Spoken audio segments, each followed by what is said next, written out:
পার্বত্য চট্টগ্রামের আমরা ক্ষুদ্র বড়ুয়া সংগঠন, আমরা বড়ুয়া সম্প্রদায় রয়েছি, কিন্তু পার্বত্য চট্টগ্রামে এই বড়ুয়া সম্প্রদায় যুগ যুগ ধরে অবহেলিত ছিল, অবহেলিত আছে।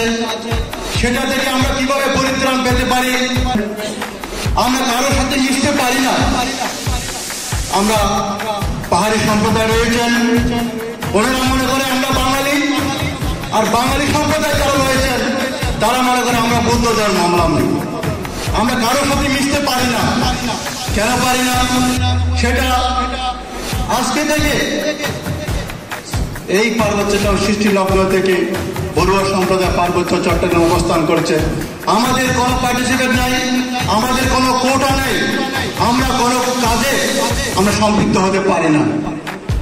আমাদের সম্পৃক্ততা দাবি করছি আমরা যেন এই পার্বত্য চট্টগ্রামে যারা বসবাস করেন, পাহাড়ি, বাঙালি, হিন্দু, মুসলমান, বৌদ্ধ, খ্রিস্টান যারা রয়েছেন, আমরাও তাদের সাথে কাজে কাজ মিলিয়ে আমরা বসবাস করে আসছি।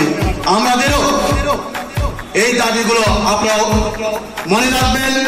আমরা যেন এইভাবে বৌদ্ধ মন্দির, শ্মশানে আমাদের কোনো, আমরা শ্মশানে কোনো চুলা তৈরি করতে গেলে, আমরা বৌদ্ধ মন্দির করতে গেলে মনে করেন আজকে আমরা পাহাড়ের সাথে আমাদের ধর্মীয় মিল রয়েছে, কিন্তু আমাদের অনেকটা অমিল রয়েছে।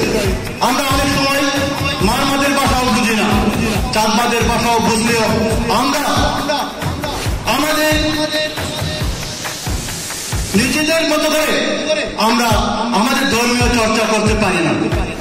এই জন্য পারি না ভাষাগত ত্রুটির কারণে। তাই আমাদেরকে আমরা যেন বুদ্ধ মন্দির করতে পারি, আমরা যেন আমাদের অধিকারটা প্রতিষ্ঠা করতে পারি, সেই আহ্বান জানিয়ে আপনাদের কাছে দাবি জানিয়ে আমরা যেন বড়ুয়া সম্প্রদায়ের পক্ষ থেকে আমরা যেন যারা পরিষদ আছে সমস্ত আরো অনেক রয়েছে ওখানে যে আমরা পার্টিসিপেট করতে পারি, আমাদের সেই দাবিগুলো উপস্থাপন করে সেই দাবি রেখে আপনাদের কাছে আমার কথাগুলো শেষ করছি। আমি একটা কথা বলে যেতে চাই, আমার এখানে পার্বত্য চট্টগ্রাম বড়ুয়া সংগঠনের এবং অন্যান্য এলাকার 27 বছর আগে পতিত স্বৈরাচার সরকার স্থানীয় একটি আঞ্চলিক দলের সাথে চুক্তি করেছে। এই চুক্তিটার নাম পার্বত্য চুক্তি, অনেকে এটাকে শান্তি চুক্তি বলে। এই চুক্তির মধ্যে কেন করা হয়েছে? এখানে যাতে পার্বত্য অঞ্চল, রাঙামাটি, খাগড়াছড়ি, বান্দরবনে যারা বসবাস করেন তারা সকল সম্প্রদায়কে নিয়ে, সকল জনগোষ্ঠীকে নিয়ে যাতে এখানে শান্তি বিরাজ করে। এখানে অত্যন্ত দুঃখজনক বিষয় যে এখানে যুগ যুগ ধরে বসবাসকারী বড়ুয়া জনগোষ্ঠীর নাম এই চুক্তিতে কোথাও লেখা হয়নি। আরেকটা জিনিস দেখেন যে বড়ুয়া জনগোষ্ঠীকে বাঙালি তফসিলভুক্ত করা হয়েছে, এখানে আমার মুসলমান ভাইকে করা হয়েছে এবং হিন্দু ভাইদেরকে করা হয়েছে। এখানে বড়ুয়া কমিউনিটিকে ওখানে বলা হচ্ছে যে তারা বাঙালি তফসিলভুক্ত, কিন্তু কোথাও লেখা নাই।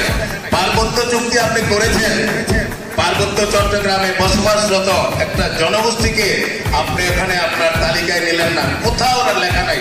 এত বড় বৈষম্য আমাদের বড়ুয়া জনগোষ্ঠীর প্রতি করা হয়েছে।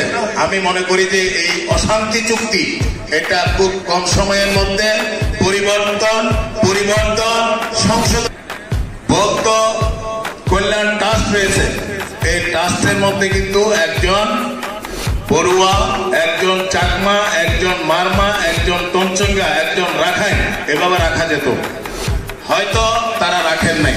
আমি মনে করি যে আমাদের বড়ুয়া জনগোষ্ঠীর প্রতি যে বৈষম্য চলমান ছিল বিগত 27 বছর ধরে, এই এখনো চলমান রয়েছে। কারণ আমরা এখানে অনুরোধ করেছিলাম যে আমাদের বড়ুয়া জনগোষ্ঠী থেকে বৌদ্ধ ধর্মীয় কল্যাণ ট্রাস্টে একজন ট্রাস্টি রাখা হোক।